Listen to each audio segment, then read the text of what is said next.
পরের প্রশ্ন পুরুষদের মধ্য থেকে। হ্যাঁ, আসসালামু আলাইকুম। ওয়ালাইকুম আসসালাম। আমার নাম Riaz Ahmed, sales and marketing এর চাকরি করি। আপনার কাছে আমার প্রশ্নটা হলো, আমরা সবাই এটা জানি যে পশ্চিমা মিডিয়া ইসলাম আর মুসলিমদের সম্পর্কে অনেক ভুল খবর ছড়াচ্ছে, আমরা এটা সবাই জানি। তবে এটার চাইতেও খারাপ ব্যাপার হলো, এমনকি কিছু মুসলিম দেশেও আমরা দেখি, এমনকি এই মধ্যপ্রাচ্যেও আমরা এমনটা দেখি, এখানকার মিডিয়াতেও একই কথা বলা হচ্ছে, এখানেও মুসলিমদের টেররিস্ট বলা হচ্ছে। ভাই, আপনি প্রশ্ন করলেন যে মিডিয়া ইসলামকে মিথ্যা অপবাদ দিচ্ছে। দুর্ভাগ্যজনকভাবে কিছু মুসলিমও তাদের শব্দ ব্যবহার করছে। এই ব্যাপারটা জানতে চাইলে সেই সব মুসলিমদের প্রশ্ন করুন, আমাকে না। সেই লোকগুলোকে জিজ্ঞেস করুন। আর কিছু মুসলিম এই ব্যাপারগুলো সম্পর্কে ভালো করে জানে না বলে এই অভিযোগগুলো মেনে নেয়। যেমন ধরুন, এক মুসলিম একবার আমাকে বলেছিল তালেবানরা খারাপ। আসলে কিন্তু তিনি তালেবানদের শত্রু ছিলেন না।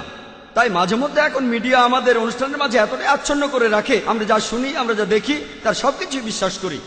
তাই একজন মুসলিম হিসেবে আমরা যেটা করব, আমরা সেই সব মুসলিমদের ভুল ধারণাগুলো ভেঙে দেওয়ার চেষ্টা করব, পাশাপাশি মিডিয়ার মিথ্যাচারের প্রতিবাদ জানাবো। আর ইনশাল্লাহ আমরা যুক্তি দিয়ে কথা বলবো।